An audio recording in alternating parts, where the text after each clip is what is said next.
Good afternoon and welcome to today's webinar, Prediction in an Unpredictable World. For those of you who don't know me, my name's Heather Rathel and I'm one of the senior analysts here at AP4D.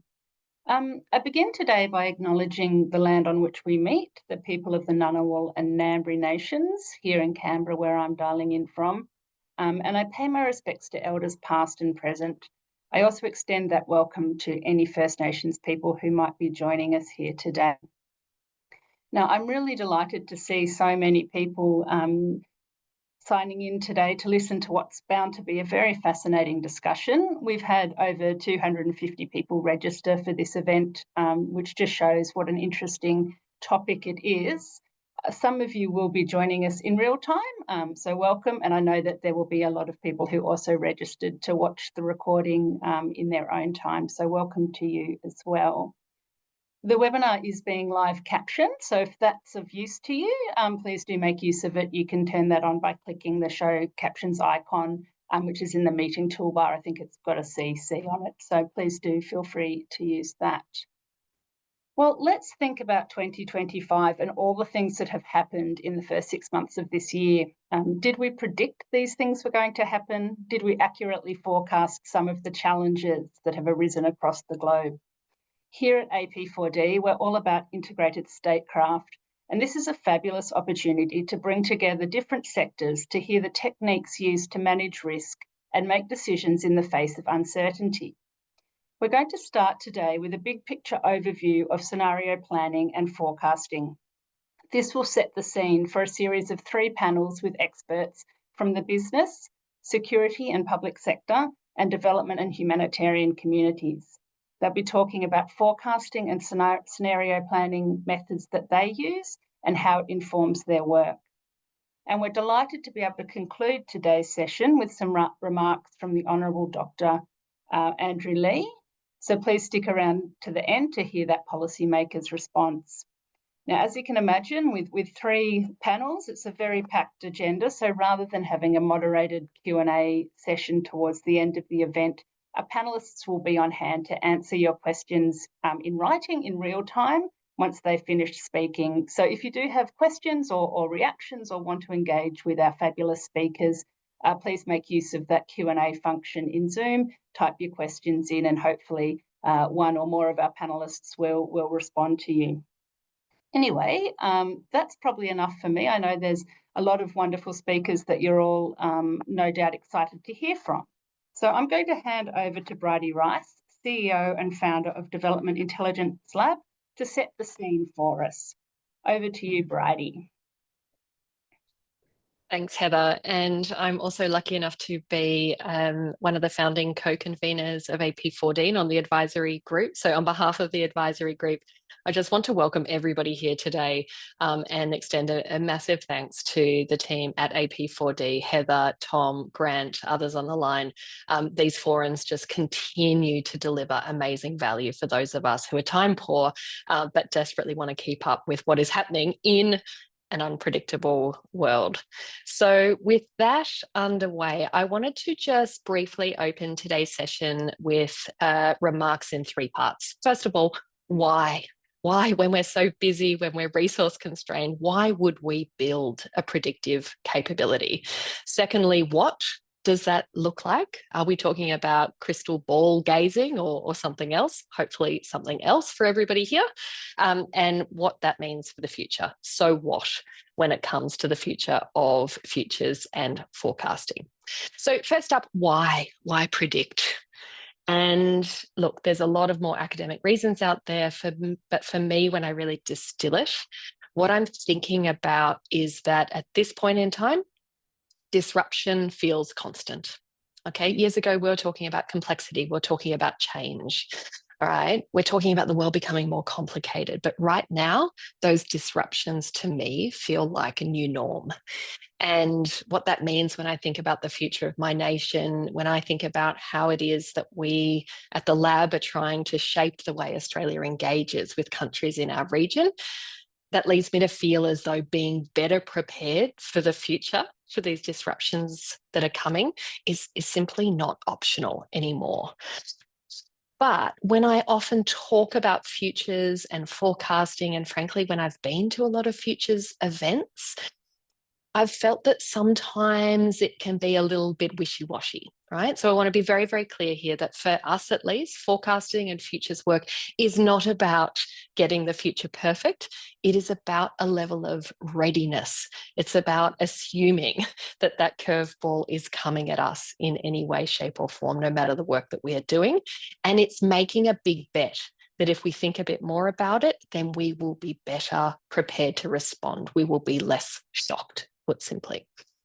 So when we're thinking about forecasting, when we're thinking about futures work writ large, I hate to break it to you, but it is not fortune telling, right? There are not genies in the bottle that can predict Trump's presidency, nor can they predict exactly how the tariffs are going to play out, right? There is no crystal ball when it comes to the next humanitarian disaster, the next pandemic, right?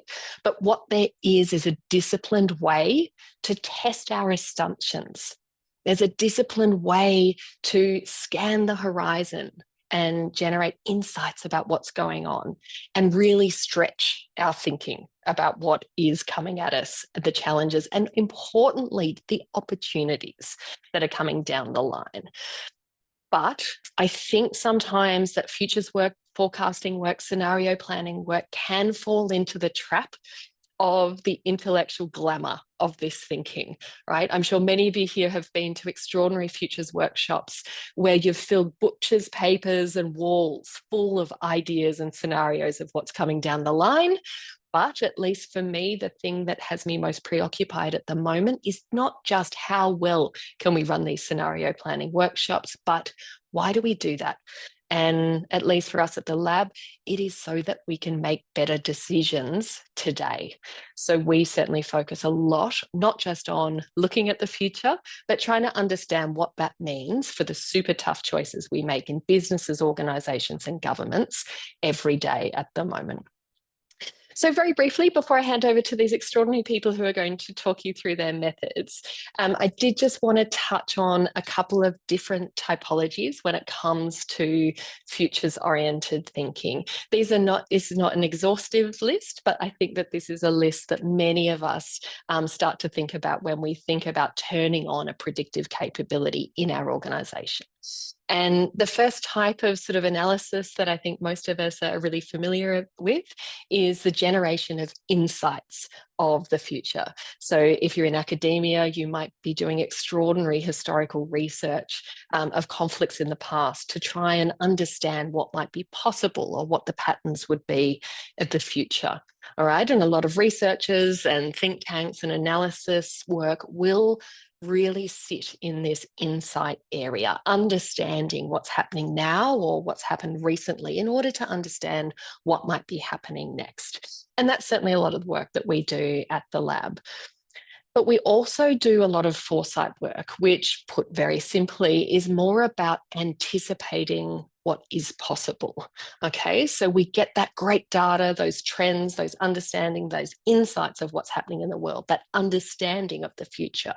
But then what we do is we'll often be running scenario planning exercises or scenario generation exercises at the moment, anticipating what the potential trajectories might be going forward. And another technique that we favour a lot is multi-perspective analysis. So that is thinking about an issue or a moment from many, many, many different angles and over different time horizons to anticipate what might be coming down the line, to be ready for that curveball when it comes and not fall into the assumption that everything will go just the way we want it to. And finally, of course, you have actual forecasting, right? They are the pollsters predicting election results out there and everything in between. And forecasting, of course, becomes a lot more specific. That's the stuff that gets the headlines. That is the true prediction of what will happen. And if you're interested in forecasting, then the number one read I would recommend to everybody would be Philip Tetlock's work. Absolute spoiler alert, his conclusion is that experts, like many of us here, are in fact the worst forecasters going around. So at least at the lab, what we do when we do foray into that predictive forecasting space, then we're deliberately looking to capture the intelligence and the insights from people on the ground in the countries we're trying to understand.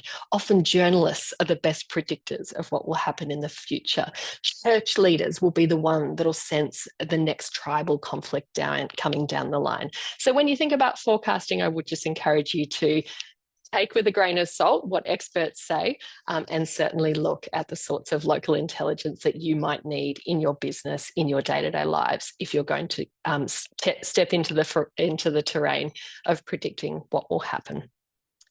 So that is, I guess, the why of Futures work and the what it could look like. We're going to hear a lot more in the panels ahead. But one of the things that I think you will hear from a lot of the experts that are going to be speaking to you is the disruption, the potential of how AI will turbocharge this futures-related work, both for good and perhaps not so good. So I just want to leave you with one thought around AI based on a lot of the experiments that we're running with a range of AI tools here at the lab in our foresight work. And that is that our hope is that AI will not replace human judgment, but we are seeing ways that it can sharpen it. And I would leave you with a thought that done well, done with integrity, then AI can really help us see patterns sooner. Okay, it can help us stress test those decisions faster. And most importantly for us, we think it can help bring more voices and perspectives into how we prepare for what is happening next. And in that sense, I think the space of prediction is not just important, but absolutely critical for a number of our organizations. But we're all in the land of upskilling as to how AI may or may not help us do that work even better. So on that note, if you're interested in Foresight's futures work around how Australia engages in lower and middle income countries, you should definitely reach out. We are lucky enough to collaborate most weeks of the year with AP4D. So it's an absolute pleasure to be here. But for now, I want to hand over to the real experts, an extraordinary panel ahead. And I can't wait to listen to all the insights. And Heather, back to you to take us into the first panel. Thank you, Bridi. As always, it's a great pleasure to have you join us and to hear your insights. Well, what a great way to kick off today's session. There's plenty of food for thought in that as we move to our first panel. Today, we're lucky enough to be joined by three experts from the business sector.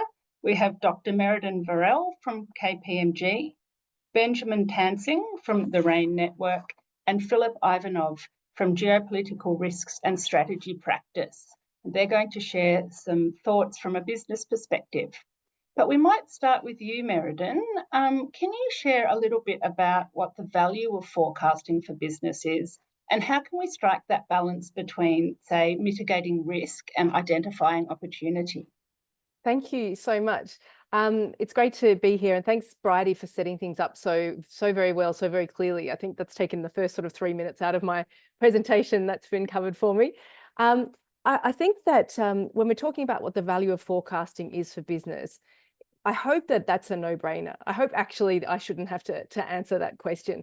But really what we're seeing is that it's increasingly impacting businesses' bottom line.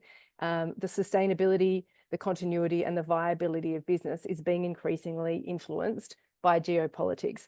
Now, there's a statistic that says between 2017 and 2024, the 3,500 largest listed businesses globally lost $320 billion in profit during periods associated with geopolitical and macro uncertainty.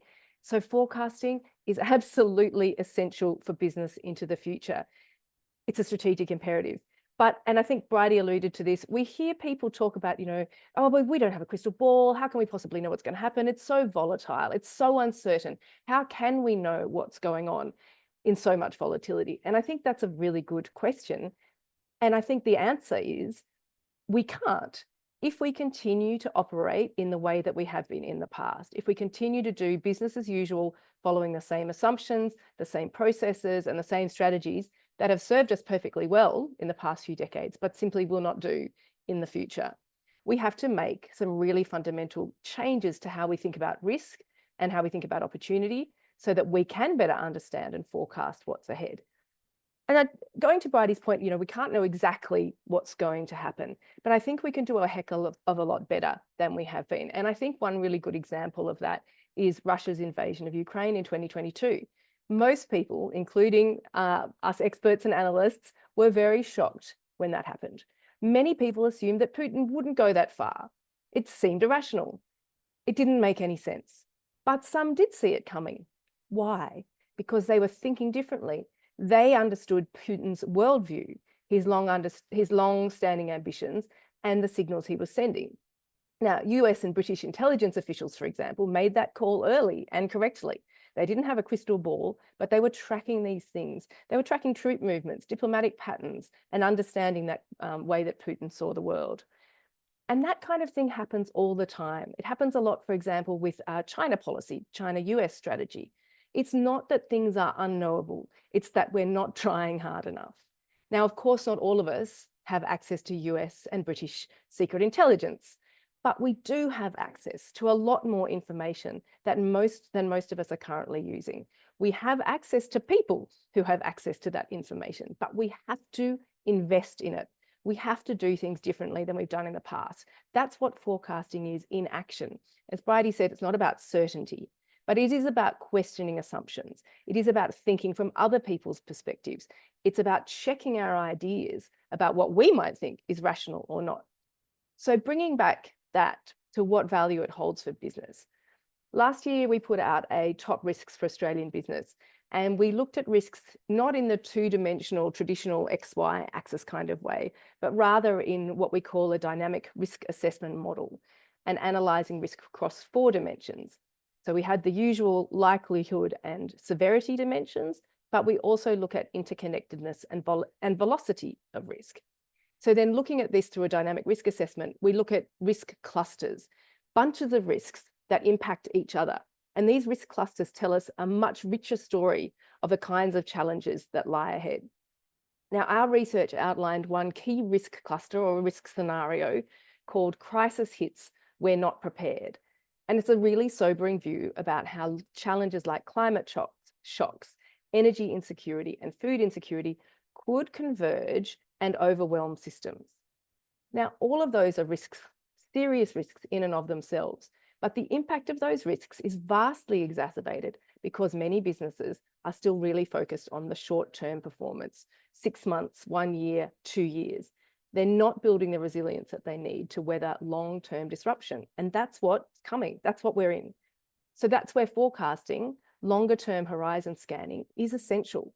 We have some ideas on how to do this at KPMG. We have these kinds of capabilities. I'm happy to talk about it, but I know that the next speakers in this panel are also going to spend more time on that. I would note, though, that forecasting isn't just about technical capabilities. It's also cultural. It's about embedding a mindset of critical thinking, encouraging teams to ask, what if? To challenge assumptions, to question anything that looks like it's common sense, and to be very, very skeptical anytime anyone says, well, obviously, and that's particularly true of China, I think. So it's also about leadership. Forecasting will help boards and executives to have focused, practical conversations about what might happen, what will probably happen, and what they're going to do if it does. And that is both for mitigating risk and the flip side, finding opportunities. Because, of course, risk and opportunity are 2 sides of the same coin. The same forces that create disruption create openings. A new regulation might be a compliance burden or a chance to lead.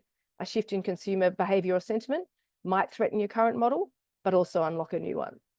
So the businesses that are changing their approach to understanding the world and using forecasting will be the ones that can pivot quickly, not just to avoid harm, but to seize advantage. So just to bring that all together, we cannot go on looking at the world in the same way as we have in the past few decades. We must bring in effective forecasting because in this time of uncertainty and volatility, it's not impossible, it's imperative. Forecasting is going to help us to manage risk, but also unlock opportunity, not as separate tasks, but as deeply interconnected ones. And I think Bridi made this point at the beginning as well. In a world where crisis is increasingly likely, we're in a world of constant disruption. not forecasting is a far bigger risk. Thank you. Thank you, Meriden. Some great comments there. I particularly like that idea of the mindset of critical thinking. We might turn to you now, Ben. I'm interested to know the forecasting tools that geopolitical risk firms like RAIN use, and what does the resulting forecasting or scenario planning product look like? Yeah, thank you, Heather. Look, I will try to share my screen. I am having a little difficulty on the Zoom, but I think you can now probably see my screen. Can you? Not at the moment. I just see your face. Okay.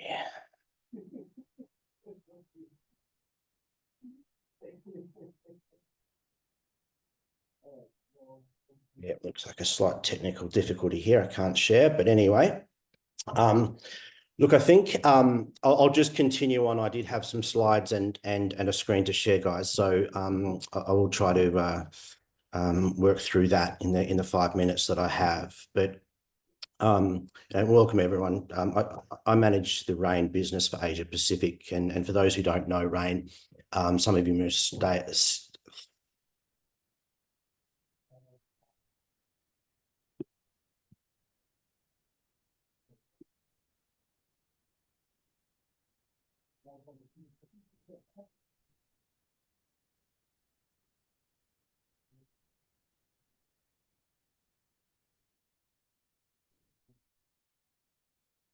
Would you like us to move to Philip and come back to you? Would that be helpful? Okay, it looks like Ben might be having a bit of technical difficulties. So in the interest of time, because we do have a really packed schedule, Philip, perhaps we can go to you and then come back to Ben. Philip, how do businesses turn insights into action? And do different types of companies use different approaches? So, for example, an approach, say, a university might use versus a resource company. Can you elaborate a little bit on that for us, please? Oh, thanks, Heather. Great to be in this on this call. I'm going to sort of talk you through, I guess, what's happening maybe before the forecasting or foresight or insights generating activities happening. Just for reference, I advise companies, state governments, universities on geopolitical resilience. And I'm right in the midst of one of my projects. And I thought I would just use a live example, and I'm advising the university at the moment on a geopolitical resilience strategy. And I don't want to talk about models and technology, because I think there's a lot of people on this call that are much more versed and experienced in this. But I want to talk a little bit about the human dimension, and as well as the practical dimension of this exercise. And when I'll share a screen just to show you, I guess, a bit of a process of how it's happening at the moment for this particular project. So we normally would start with what I call an audit, which is essentially examining what is that you're trying to predict or prepare for or get ready for. Then, you often, in our business, you start with a pretty big picture. And then, you try to impress people by showing them some pretty impressive slides or frameworks, or, sites and pretty authoritative sources, like the World Economic Forum, maybe not so authoritative anymore given the news this week. But this is where most companies and most of my clients start losing interest and start asking questions. So what? Or another comment is that we can read it in the Financial Times, and that's actually a very valid comment. And then you sort of go to the next level of analysis or audit. This is way before any forecast or any scenario planning.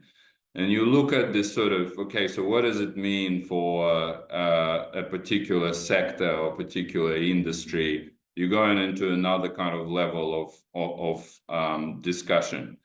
You look at the drivers, you look at, multiple sort of trends that's happening. And then ultimately, in most of the cases, at least in my experience, it comes down to, the intelligence and the capability and resilience, because we're talking about institutional forecasting or institutional scenario planning. And then just to give you an example of just at the moment, right in the midst of the audit or the brainstorming exercise with an Australian university, and that's kind of what it looks like right in the beginning. So you're looking at those big threats and big risk issues. You look at the sort of very high level, very impactful developments. Then you go one level down to look at the sort of the broad impacts on the Australian university system. And then you go one level down to see what the institutional impact will be.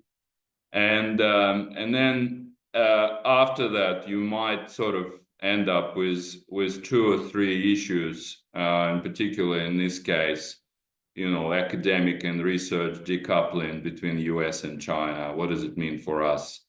Surge in domestic defense research compliance and security requirements, and then the impact of geopolitics on student and scholars' mobility. And that's kind of the prep work that's happening at least in the clients and projects that I've been working on for the last 18 months, before you start sort of talking about the future or multiple futures. And I think this is kind of, to me, is a really important point, that this becomes an iterative human exercise. And then you bring the models, then you bring AI, then you bring the data. But it is really important to sort of understand what is it that we are talking about on the institutional level. And I think the companies that I've seen doing it, some of the best firms have been, of course, the big Australian mining companies that live and breathe scenario planning, forecasting. That's sort of in their DNA. And but increasingly others are moving into this space given the geopolitical landscape that we're seeing around. So I just want to make this observation, and then I'm happy to answer any questions later. Thank you. Thank you, Philip. And if you do have questions for Philip, please pop them in the Q&A. I can see some questions coming through, so please do take advantage of that. I know that Benjamin was having some technical difficulties, but are you back online now, Ben? Can we go to you?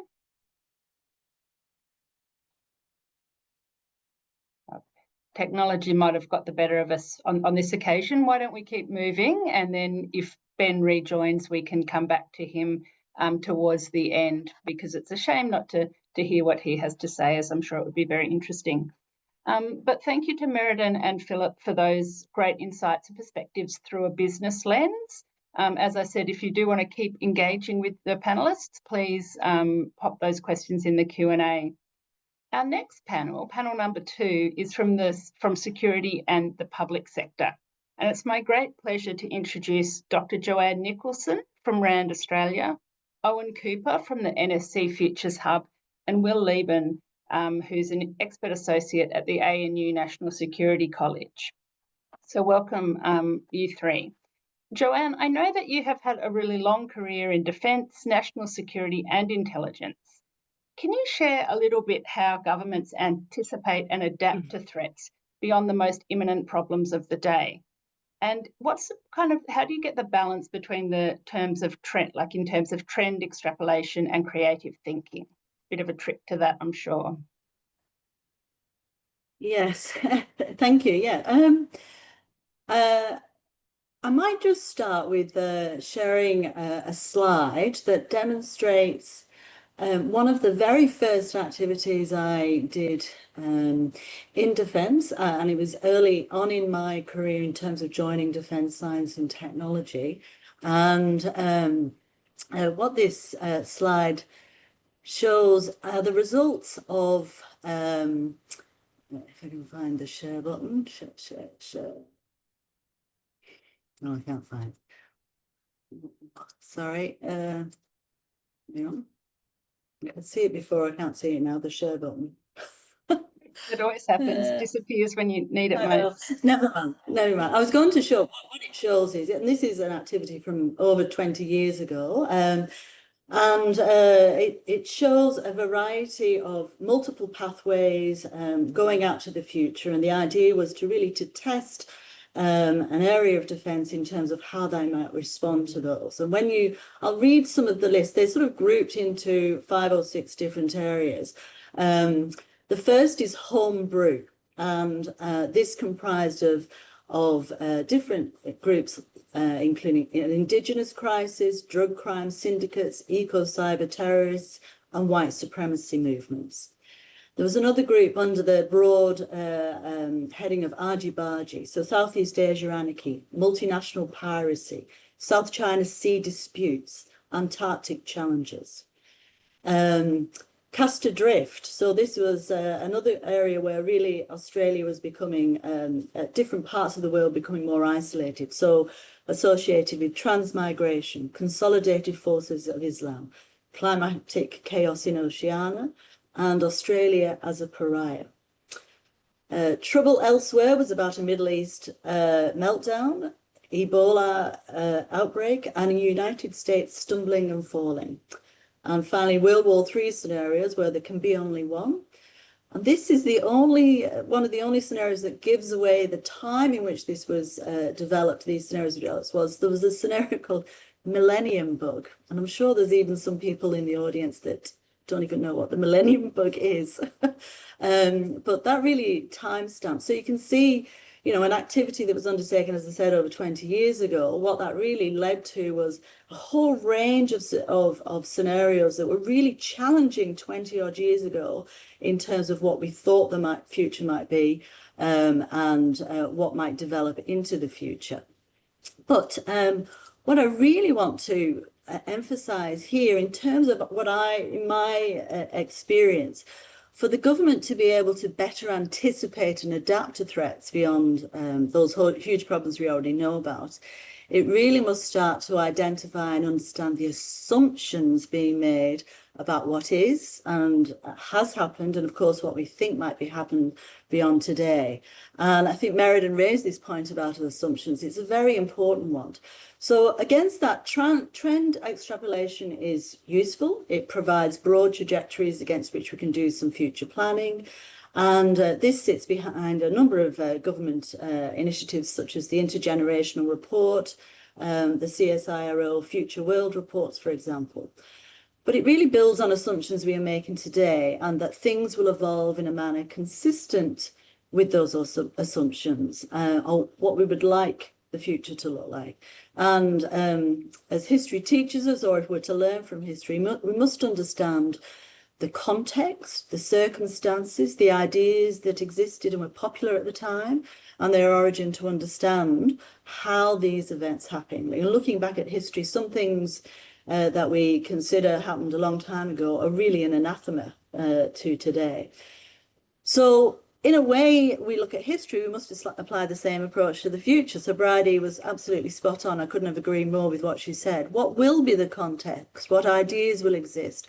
What technology will exist, which impacts both of these factors? And how different might that be, those futures be from where we currently are? Now, the biggest threat to this process are the assumptions we make about what can and can't, should and shouldn't happen. We all make assumptions about what the future be. These assumptions are well informed, they're evidence-based, but do we actually know what they are? How robust or brittle they are? Which of those assumptions we absolutely need to be true to sustain the world we live in, and which are those that are no longer true? And the consequences here, of course, is how do we protect those that must remain true or valid, and how do we respond to those that can no longer be true? And I think Minister Wong's observation of increasing strategic surprise is indicative of a lot of our assumptions being challenged and tested. So I'm really pointing to the fact here that while we might look to the future and unpack it, really we need to look perhaps more into ourselves more in terms of those assumptions. And I think this is a good segue in terms of the second part of the question around the balance between trend extrapolation and creative thinking. Trend extrapolation is about sustaining those assumptions, where if we were to apply some creative thinking, this is where we start to challenge them. But in the first instance, I think we need to be creative in order to safeguard key assumptions. We will also need to get creative about how we act, respond, or adapt, given our normal or well-practiced responses, and the realization that they just don't work or won't work. And conversely, what do we do when those key assumptions are no longer true? And we're seeing this play out at the moment. You know, the assumption that rules-based order is necessary for world peace is being challenged. And what are the alternatives if it isn't rules-based order? So I think what examining futures really is about, it's not about predicting, it's not about likelihoods, it's about awareness and challenging ourselves in terms of what assumptions we might be making, and looking out for those signals that lead to different events or futures we hadn't previously been thinking about, which really weren't aligned or aren't aligned to the assumptions we're making. And maybe those signals already exist, they were always there, but having gone through a futures exercise, whatever form that might take, now you are more finely, or we are more finely attuned to what might or could happen. We're certainly better able to recognize these signals when they appear or emerge, and we're definitely more prepared to deal with them as if and when they do arrive. Now, just one final point I'd like to round things out here. The time to observe, orientate, and adapt has been rapidly decreasing for a while. This is as a result of technology development. We know what is going on anywhere in the world as it is happening just about. We can access as much detail about those events as we want, or even sometimes as we don't want. We're presented with so many different views and opinions about these events. It's hard to decide, even at an individual level, how to respond, let alone at a national level. Some people jump onto new trends straight away. Others push back and are less accepting. And of course, everything in between those two positions exists and is acceptable. Now, previously, we had the luxury of time to go back and forth, engage in discussion, collect the evidence until we arrived at a new state of compromise or equilibrium. But this time has diminished to the point, no sooner have we heard about something when we are on to the next thing. There is no opportunity, or much less opportunity, to reach equilibrium. And the new position may mean we have to compromise a lot more than we would have previously. Furthermore, who is setting these new positions? What are the terms and conditions associated with them? And I think this is only going to happen more. So it's going to become more important to engage with a variety of events that might happen beyond the immediate or imminent threats, to buy ourselves some time to determine how we might respond. And we are definitely going to need to be creative. But creativity itself actually requires time. So that balance between extrapolation and building on probabilistic outcomes and probabilities that we know of, we should definitely balance that out with the possibilistic.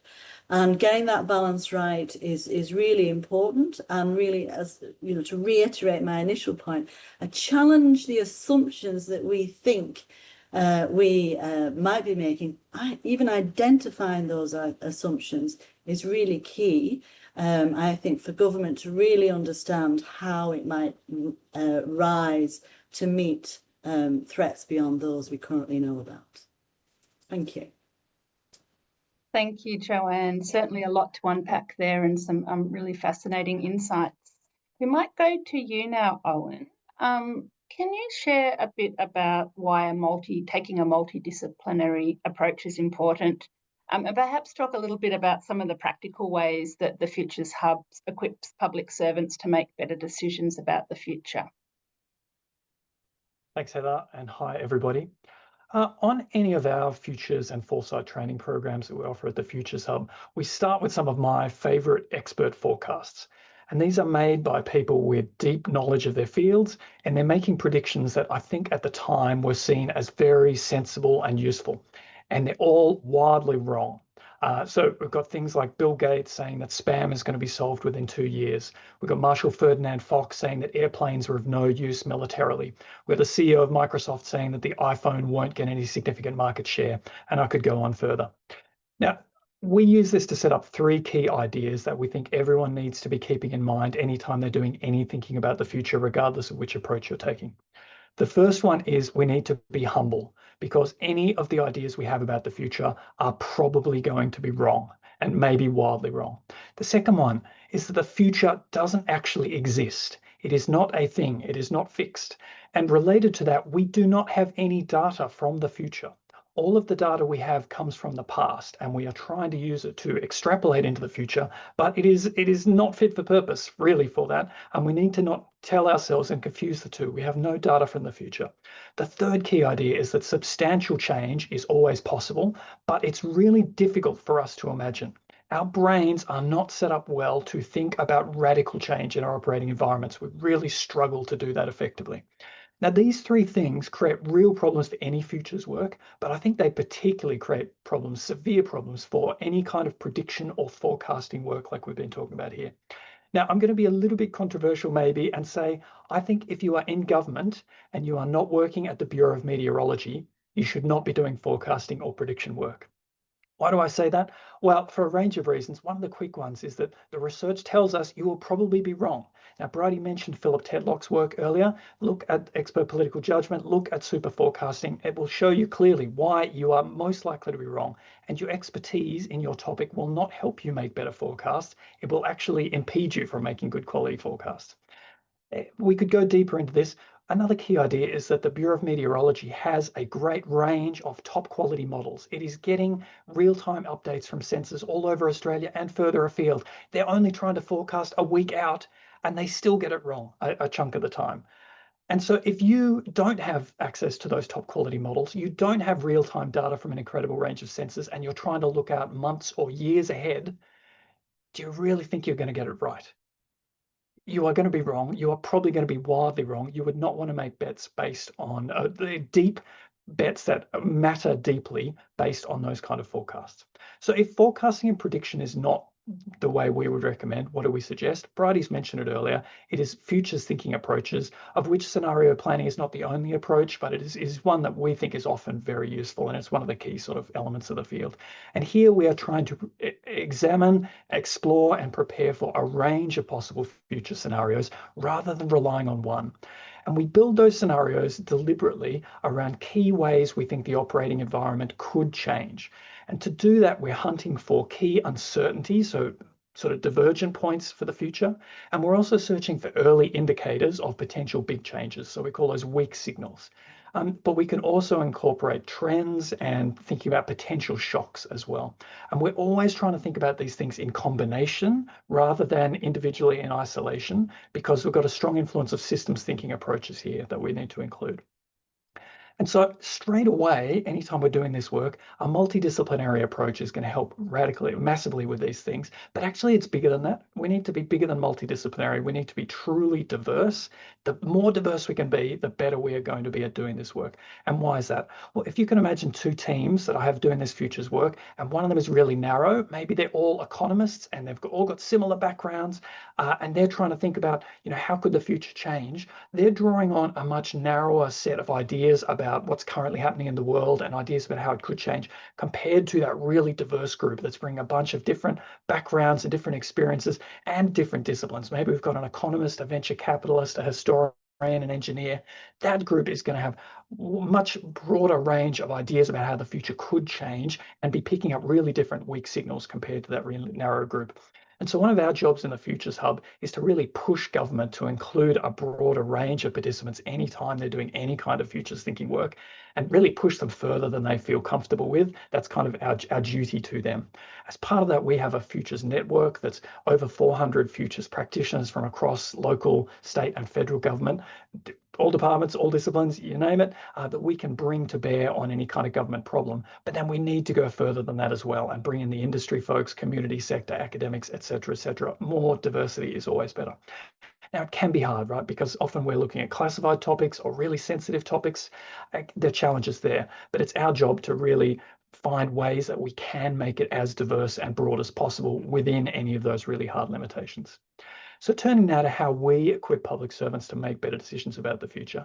The short answer I can give you is we provide training programs in futures and foresight for public servants primarily. We run futures projects for government departments, and we run this futures network that's a community of practice across all levels of government. But more broadly than that, we select and use and teach methods for thinking about the future that we think work really well in a public sector context specifically. Now, 2/3 of our team are government secondees. The other couple, including me, are long-time public servants. So we understand government really well, how it works, what the priorities are. The other key factor is that futures as a discipline is really stacked with advocates and campaigners on the one hand, so your sort of green transition folks, social justice folks, also like techno-optimists, pro-natalists, and you can get really fringy and dark if you really want to push that. And then on the other hand, we've got sort of some really big corporations that are often very focused on big investments and modeling different sort of investment scenarios. And neither of those two models are really a great fit for the public sector folks, for officials to use. They're not good. Instead, we want something that, as Bridi said, is not wishy-washy, because that absolutely is another problem in the field. And so we have selected and developed and modified approaches in-house that we have shown over time are really practical, really efficient, and really useful for government folks to create genuinely useful ideas about the future. Our final idea is that we focus really heavily on impact and on coupling futures work with decisions and with ultimate actions. Because we would say that you can run the most brilliant futures process in the world. If it doesn't ultimately shape decisions and result in actions, then you can't actually call it successful. And so we're very much focused on helping public servants to apply these approaches start to finish in a way that results in decisions and actions. Okay, I'm at time, so I'll pause there. Back to you, Heather. Wonderful. Thank you, Owen. You've provided some really interesting points there. I like that concept that radical change is hard for our brains to grapple with. So there's lots there to think about. Our final panelist for this section is Will. Now, Will, I know that you have thought a lot about AI, and I know that Bridi raised the issue of AI in her introductory remarks. I just wanted to ask you about the role of AI in forecasting, either as a disruptor or as a tool that can be used to help with forecasting. Do you have some thoughts you can share on that, please? I think you're just on mute there, Will. I am. There we go. I was doing the embarrassing tech thing of inevitably having an issue once you think you've prepared properly. Happens to all of us. Yes. So what I'm actually going to do is I'm going to talk a little bit to begin with about two substantive trends or questions. And then I'm going to kind of turn to methods or ways of thinking about these as a second part, having used these as a foil. And those are climate change and conflict risks. Now, I might say some things here that I feel like Owen may immediately sort of want to grab me by the collar, but I'm going to proceed on anyway. And hopefully there'll be some interesting threads we can pick up through the substantive content and then in the reflections at the close. So point one is an assertion that we're still substantially underrating the impact of climate change on the regional future. And The second is a question, and that is, are we still underrating the possibilities in terms of conflict risk? Now, regards climate change in the first instance, I want to flag up a couple of sources of data or ways of thinking about this future that'll tie nicely into this kind of structured thinking around visions of the future.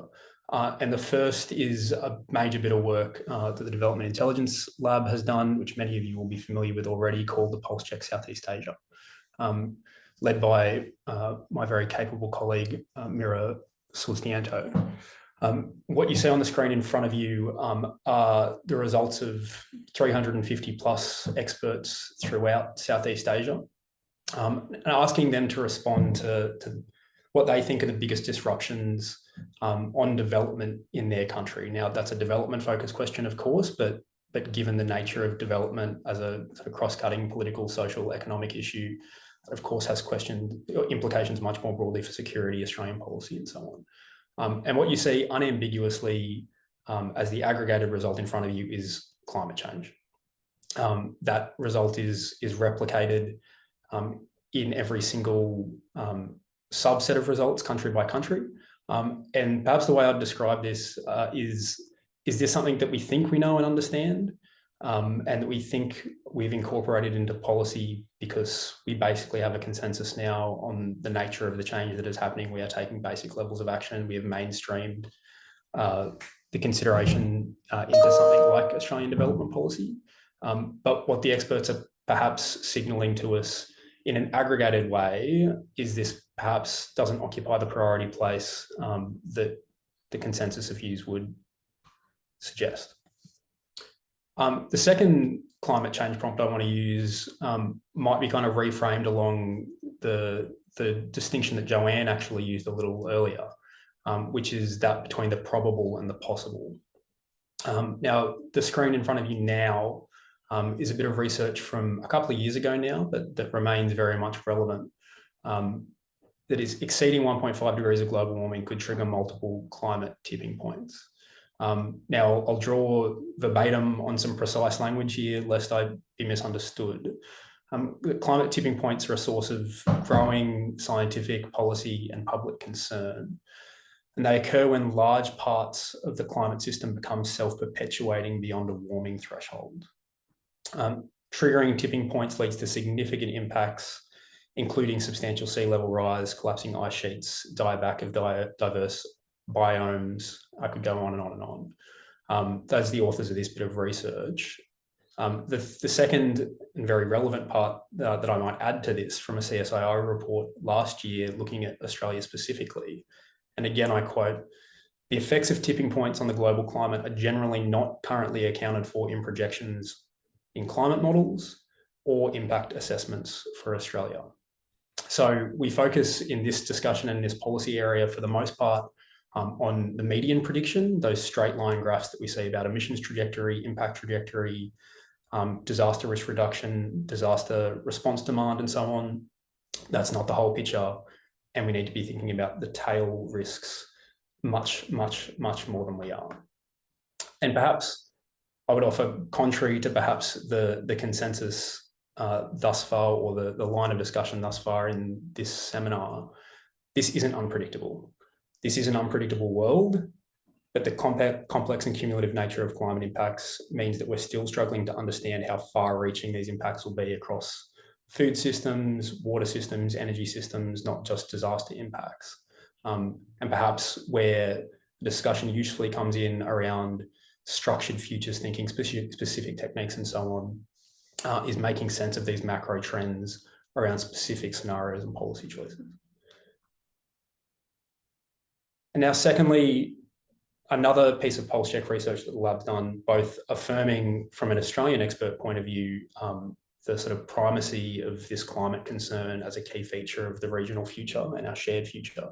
But I also want to use this to take another country line and question the expert consensus in this respect. And that's regards a finding that you find on the right-hand side of the panel, armed conflict, pretty low down. So when faced with regional hypotheticals, 130 plus experts thought Australia needed most to prepare for these scenarios. Climate coming out on the top. This was done around the recent Australian election. Major US policy shifts in that context, of course, significant as well. Armed conflict, I think, strikingly very low down within this set of priorities. Now, as I've stated previously, what I want to do here is kind of needle the expert consensus with a critical eye. We've been surprised and unprepared before in this respect specifically. And I'm talking here not about conflict risk in the sense that the foreign minister, for instance, is rightly focused on at the moment in terms of great power competition, conflict prevention in a great power sense, but places like Timor, Solomon Islands, Bougainville, where policy consensus and predictive consensus has failed the Australian foreign policy and defence community. And yet we know these risks remain in many cases. And of course, there are also significant connections in these places with climate impacts as a major feature of the regional future. Of course, I fully acknowledge that this is something that government does think about, but finds it difficult to discuss publicly, given bilateral relationships and so on. But the second point is really that question: is this something that we're considering sufficiently as part of our vision of the regional future, or is it being occluded by the big picture geopolitical questions? And might we find ourselves expected to respond again? So with that all in mind, how am I thinking about the future? And I think these threads, bar the AI one, which I'll come to at the end, are hopefully evident in this kind of substantive content. I think about it in unashamedly mixed methods terms. So one, and very much well represented by the lab's work, expert aggregation in a structured way and forcing people to make difficult choices and surface trade-offs, drawing on the most robust scientific consensus we have, and also trying to tease out in that consensus where uncertainty might point us in interesting and significant directions. Perhaps unfashionably, with history as a foil, where we have failed in the past, and with an eye to what have been recurrent features of problems we've faced that we might be straying from. And increasingly with AI, wary, of course, of the biases of those tools, but equally wary of my own and the power of those tools to aggregate a broader set of views outside my normal scope, outside the disciplines that I'm focused on, outside the sources that I'm familiar with, to kind of both break those silos in my own mind and the team around me, and also simply cover a breadth of information and ground that otherwise wouldn't be possible. Will, I'm so sorry to interrupt you, and I'm just conscious we've got another panel to get through, so perhaps if you could just wrap up your comments and then take any extra questions, would that be okay? That was my last line, Heather. Oh, perfect. Amazing timing. Thank you so much, Will, and thank you to all of that panel for your insights and perspectives. Our third panel draws from the development and humanitarian space. We have three experts, two of whom are overseas in different time zones, but they've kindly agreed to record some remarks for us. We have Isabel Aradin from the International Climate Group. We have Brett Savill, who's here in person today from the Institute for Economics and Peace, and Kieran O'Toole from Conciliation Resources. So first off, we have Isabel. She's based in Brussels, so wasn't able to join us in real time. But as I said, she's been kind enough to record some remarks. Crisis groups forecasting work wouldn't be possible without input from a network of analysts near or in conflict areas in different parts of the world. So let's hear from Isabel now, see what she has to say about the work of the Crisis Watch platform.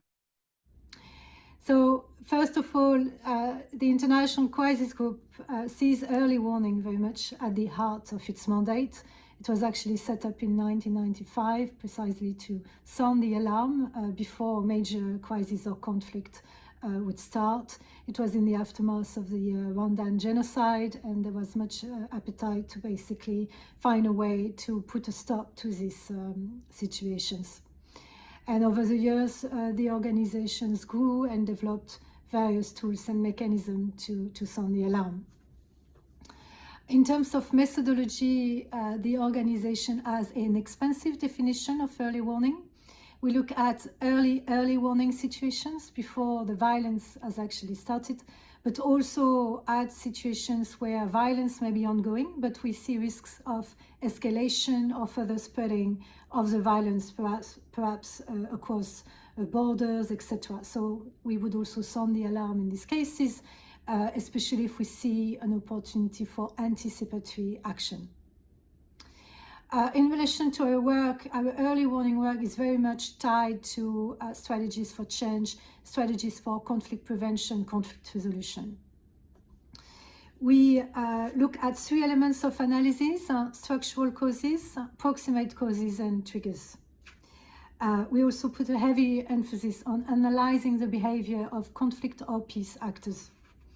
It's mostly a qualitative approach, although we use both qualitative data and quantitative data.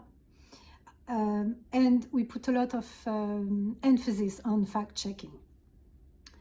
In relation to the tools, we have several tools at our disposal. Aside from our reports and briefings, which often look at structural or proximate causes of conflict, we also have Crisis Watch, which is our global conflict tracker. It's been in place for a long time, for over 20 years. It was set up in 2003. Crisis Watch basically look at overall political and security developments every month in over 70 situations of conflict or potential conflict. The last edition was published in early July, and like every month, it provided assessments for June compared to May, and looking at whether the overall context had improved, remained the same, or deteriorated. Overall, we had 12 deteriorations for the month of June. We also sounded the alarm for the coming month, so the month of July.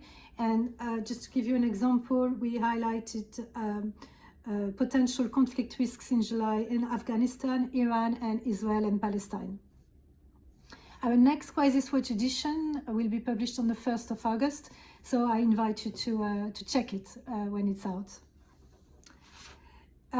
On the back of Crisis Watch, we started a few years ago to have regular briefs with policymakers and other institutions. So, for example, we started a monthly horizon scan with relevant counterparts within the European Union to tell them about our reading of the last Crisis Watch and potential conflicts that could emerge over the next 3 to 6 months. And that is what became the basis for a new tool called On the Horizon, which was published for the first time in 2023. In case you haven't seen it, the last On the Horizon, the 5th edition, was published in June. And it looked at key actors, triggers, dates to watch, and potential consequences in the next 3 to 6 months in Burkina Faso, Iraq, the Korean Peninsula, and the Taiwan Strait. So as you can see, there are some early warning cases like the Taiwan Strait mentioned, but also conflicts that are more on the radar, like Burkina Faso. We're also having a new tool under development called eEarth, and maybe some of you have heard of it already. It will combine satellite monitoring, data analytics, and our field expertise to track how governments and armed groups use food, water, energy, and extractives for political gain.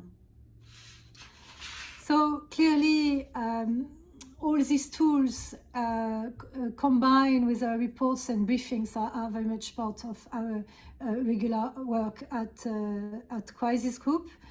In relation to scenario planning, that would be more for the tools like the monthly horizon scan and On the Horizon.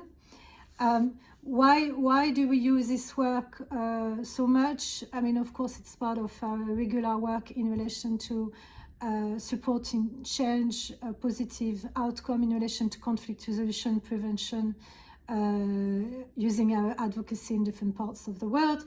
But it's also a tool internally. We use it in order to adapt our work plan, understand whether new conflicts are emerging and we need to shift resources, etc. So it has a global monitoring function as well. I should add that we find that our forecasting methodology, although imperfect, mostly works. While no one can predict with 100% accuracy the future, and there can be challenges around getting the timing right, so for example, around the triggers, Many examples of accurate early warning show the value of this work. And one example is how we sounded the alarm months in advance before the crisis in Tigray happened in 2020. As you may recall, the war broke out at the end of 2020 in November between Tigrayan leaders and the federal government of Ethiopia, leading to 2 years of war that fueled the displacement of hundreds of thousands of people. So this method of careful tracking of actors' behavior married with structural proximate causes does offer a lot of useful information to detect future risks. Very often we see the crisis coming. They don't happen in a vacuum. The real challenge then, and I will leave you with this, it is less about having timely sound early warning, but more about bridging the gap between early warning and early action. And it's precisely becoming even more difficult today with the crisis of peacemaking and major shifts within the global order. I will leave it at that. Thank you very much for listening. And if you have questions, feel free to reach out to me via email. All the best to you with the rest of the program. Some great comments there from Isabel, and big thanks to her for taking the time to record. Brett, we'll go to you now. The Institute for Economics and Peace produces a range of leading publications such as the Global Peace Index, Global Terrorism Index, and Ecological Threat Report. How does the Institute use data-driven analysis and research to identify trends and assess risk? Would love your thoughts on that, just bearing in mind that we are on quite a tight schedule, so would be great to keep time. Yeah, thanks very much, Heather. We're in the final stretch. As you said, we produce a range of free reports, and the other thing that the Institute does is we do paid forecasting work for the World Bank, for UNESCO, for World Vision, and various others. So my answer to your question is three things. Firstly, mix as many data sources as possible to create a theory of change. Focus on the outliers, which a number of the other speakers have mentioned. And then the third thing, which hasn't yet been covered, which sort of comes a lot with people that are involved in a lot of data, is develop heuristics or rules of thumb to enable you to shortcut some of the analysis. So let's start with using different data sources. The World Bank publishes a review of the success of its major projects. It's available on their website. And over the last 20 years, these projects have become steadily more successful as the regions in which they operate become steadily more fragile, conflict-ridden, and environmentally degraded. The danger for the World Bank, along with a number of other development organizations that we deal with, is that they rely too heavily on project-based success measures and not enough on empirical, economically linked measures for the regions in which they operate. So prediction becomes almost impossible for them because they can't aggregate the project-based data into measures that imply what's going on globally, and they don't have a solid counterfactual, i.e. what would have happened if you hadn't done the project, and they don't have a theory of change. So at IEP, what we do is we use about 50,000 data sets, probably not as good as the Met, but 50,000 data sets to get round this issue. And the most important lesson, I think, for us is mix your data sets in order to predict. So use economic data, use social data, and use project data to try and create some type of holistic, robust theory of change.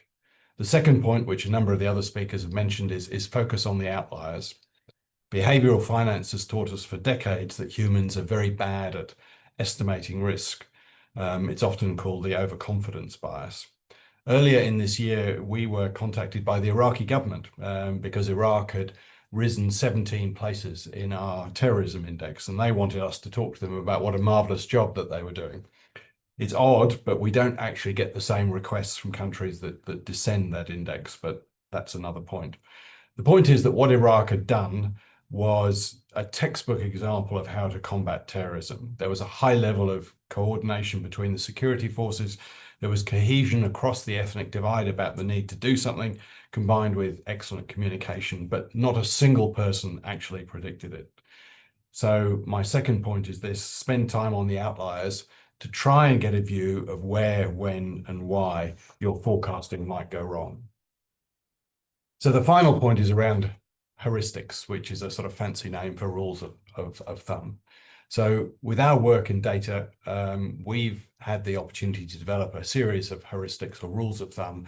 And what that does is it helps us cut through what's going on in order to create simple ways that we might improve our forecasting and prediction. We have a concept called a positive peace deficit. And so this is when a country's level of negative peace or absence of violence is higher than what is supported by the underlying social and economic development. Essentially, it means that the country might be peaceful on the surface, but underlying is vulnerable. And we've found that is a good predictor of a negative turn in the future. And that's why we license our data to organizations like Zurich Financial and MSCI and Standard & Poor's and so forth, because they find there's an incremental explanatory power in that data. The second heuristic is around effective government. Now, Tolstoy famously started Anna Karenina by saying happy families are all alike and unhappy families are unhappy in their own way. This maxim doesn't apply to countries. When we examine the drivers of peacefulness, we find that there are very few commonalities between the really peaceful countries, and there are very few commonalities between the very unpeaceful countries. However, for those in the middle, there is one single driver which will lead to improvement, and that is effective government. So it's a simple way to cut through of the 1,000 things that you might do. Where should organizations focus? Obviously, it's vital not to take these rules of thumb as ironclad laws, and I'll give you an example of that. For 40 years, there's been a huge focus in the Human Development Index around mobile phone growth, access to the internet. And for 40 years, there's been a very strong correlation between the exponential growth of those measures and human development. But over the last 3 years, that's completely broken down. So be careful not to rely too much on these measures. In summary, and I think I'm up to my 5 minutes, as many of the speakers have said, getting it absolutely right is impossible. No one predicted that Mohammed Bouazizi's self-immolation would have caused the Arab uprising. So what we do at IEP is we measure the underlying resilience and vulnerability of the system in order to understand what's going to happen if it faces a shock. And we do that by using as many different data sets as possible that we build into a theory of change. We focus on the outliers to understand where we might go wrong, and we develop heuristics to shortcut what we've done. I'll just leave you with one final thought, if you don't mind, Heather. Never forget Goodhart's law, which tells us that whenever a measure becomes a target, it ceases to be valuable as a measure. Thank you. Thank you, Brett. That's brought that together beautifully. Probably the last opportunity to get your questions in as we now turn to Kieran, who was going to join us, but he's been pulled away into meetings in Manila. So he's recorded a message on how futures thinking can contribute to more sustainable peace processes, drawing on Conciliation Resources peace-building work. So while we listen to what Kieran has to say, get any final questions in for panellists. Thank you. Hello, my name is Kieran O'Toole from Conciliation Resources. Conciliation Resources is a peace-building and mediation support organisation, and I'll be really focused on our mediation support work. That's work really supporting peace processes, in particular negotiation processes. I've used QR codes a few places in my presentation. Here is a link to Conciliation Resources Learning Hub, where you can find a lot of literature and reading on everything to do with peace building, peace processes, peace negotiation. The first thing to be said is around conflict-affected leadership. So these are the leaders that we would work with towards achieving a peace agreement. And these leaders tend to be stuck to some degrees to start with. So they tend to be focused on historic grievance, the desire for justice and even retribution. There's a lot of distrust among these leaderships, these leadership. There's a lot, sometimes division within, division between groups, division in particular, division between regions and centre. And it's a sort of instilled with fear and even trauma. Within that environment, there tends to be a drought of really ideas or imagination, an ability to sort of move forward and think of solutions and imaginative solutions. And as a result, difficult to find compromise. And this is very much the starting point in a process. So the type of tools we tend to use, a core aim is to get these leaders out of this stuck environment that they're in. And futures thinking is an umbrella expression for working with and trying to shape favourable futures, and it can become a valuable tool in that process. The key thing is that we focus on the change through the process, less so the actual prediction itself. So I'll really work two examples. So there's 3 examples here that should explain this type of work. The first 2, the processes that I help facilitate. So the first one, joint visioning exercise, it's a little bit of bread and butter type work. It's the type of thing we do within workshops to help groups sort of analyze and develop relationships. So best example, this was a few months ago, 2 warring parties that had become parties to a peace agreement. Many years ago there was a peace agreement. Now they're stuck. The peace agreement has got stuck in levels of distrust and misunderstanding, and they're struggling to move forward in implementing the peace agreement. What we did was we brought the leaders together. First of all, a difficult exchange on the challenges in working with each other, the issues they had in working with each other, and then we effectively threw them out into the future. And for all the different aspects of the peace agreement, all the different elements of the peace agreement, we got them to create a joint vision. What does that look like when it's implemented? And then from there, and for each of them they managed to do that, to develop a joint vision. And then from there we were able to come back to the present and develop a pathway or a next step forward in implementing that element of the peace agreement. The second example I give is what's called critical juncture analysis, which is really focused on a particular point in time or a particular event. So Bougainville, Papua New Guinea, had a referendum on its political status in 2019. 2 years before that, there was a lot of fear and anguish and concern around the potential for violence and tension around that referendum. So we worked with the Bougainville government to firstly analyse the present, so analyse the current context, and in particular map out the actors that could be engaged in violence and those that have an influence on violence at present, then look at emerging trends and develop a sets of emerging trends, and then bring back in the actors. How will they interact with the future context, in particular the emerging trends? Then a set of actions to how to influence those actors, towards a peaceful referendum. And in the end, there was a peaceful referendum, and I think this process had some influence on that. Transformative scenario processes. This, and I put in a QR card to really delve into it in detail.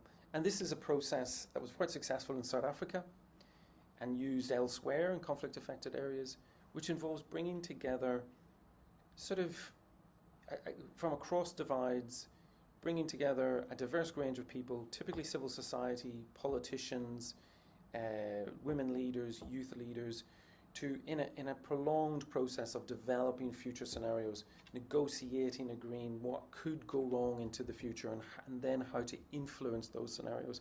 And coming out of that, influence the peace process towards the more positive scenarios. As I say, there's a cue card with a bit more detail on it.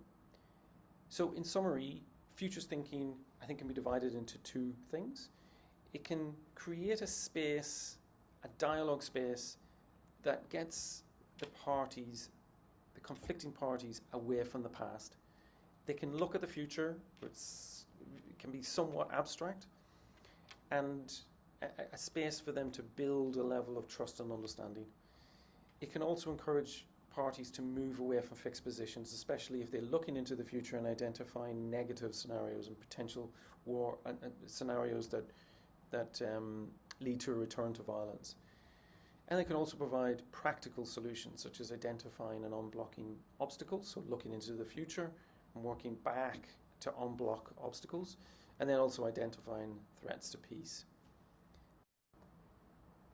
There's obviously a lot more to learn on this, a lot more to discuss on this, so I put in a QR code for a paper that covers all of these issues and examples and focuses in on futures thinking. And then I've also put in a QR code to my own LinkedIn. So happy to connect. Thank you. Bye. Thank you, Kieran, and thank you to all that panel for their thoughts and powerful messages there on futures thinking and sustainable peace. That brings us to the end of our panel. It's a shame that we didn't manage to go back to Ben, but I believe that he might have posted some information in the chat, which hopefully one of my colleagues can share more broadly if that's doable. Well, we don't have much time left, but we're going to now turn to a policymaker's response, and it's my absolute pleasure to welcome the Honourable Dr. Andrew Leigh, Assistant Minister for Productivity, Competition, Charities and Treasury. Dr. Leigh has an atypical background, including as a Professor of Economics at ANU prior to being elected as a federal member. He's written several books, one which is called What's the Worst That Could Happen, which is a fitting title for today's topic. In this book, he explains why pervasive short-term thinking leaves us unprepared for long-term risks. So let's hear from him now. G'day, my name's Andrew Leigh, the Assistant Minister for Treasury. I'm speaking to you from Ngunnawal land today, so let me begin by paying tribute to the elders. Daranuna, Daranunawal, Yungu, Nalamanyan, Dunimanyan, Ngunnawalwari, Darawari, Dindi, Wangaralin Jinyin. And I'd acknowledge all First Nations people who've been part of this important event today. Thanks to Tom and AP4D for the opportunity to close out this important conversation around forecasting and scenario planning. As you've heard from previous speakers, this is hard stuff. As Nobel laureate Paul Samuelson once put it, give them a date or give them a number, but don't give them both, otherwise they can evaluate your forecasts. As the old joke goes, the only role of economic forecasting is to make astrology look respectable. So my discipline is one which has struggled with many of the issues that you've been talking about today. But the fact that something is difficult doesn't mean we shouldn't be trying. Thinking about scenarios and effectively engaging in the forecasting exercise can help us think robustly about the future. There's too little long-term thinking in politics. We have the intergenerational report, and a range of government reports often look towards the future. And yet often it's the immediate priorities that come in, rather than thinking about the long-term benefits. That's why your conversation is so critical. Forecasting is not an exact science, but it is an important exercise in thinking through what the future might hold.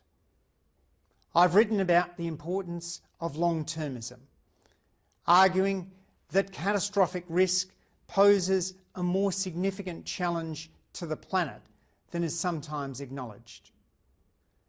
The philosopher Toby Ord says that long-term risk could see a 1 in 6 chance of humanity being wiped off the planet over the next 100 years. If that's the case, then we are more likely to be wiped out by catastrophic risks than we are by more mundane risks, such as car accidents.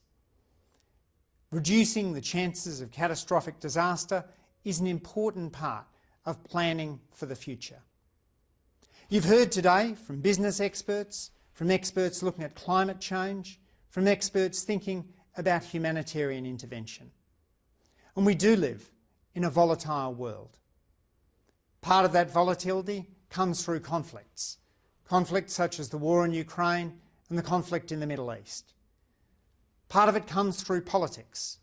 The rise of populism has seen greater volatility because volatility is a hallmark of populist governments, increasing the temperature, focusing on the now, not the future, devaluing institutions and international engagement, and creating a permanent sense of us versus them conflict. All of that means that those of us who believe in international engagement, in institutions, and in calm thinking need to be focused on how we do those tasks better. As a member of the Albanese government, I'm proud to say that we're focusing on those international links, on building up the value of stewardship within the Australian public service, and in thinking through long-term challenges. In mid-August, we're going to be holding an economic reform roundtable, which will be focused on big challenges such as productivity.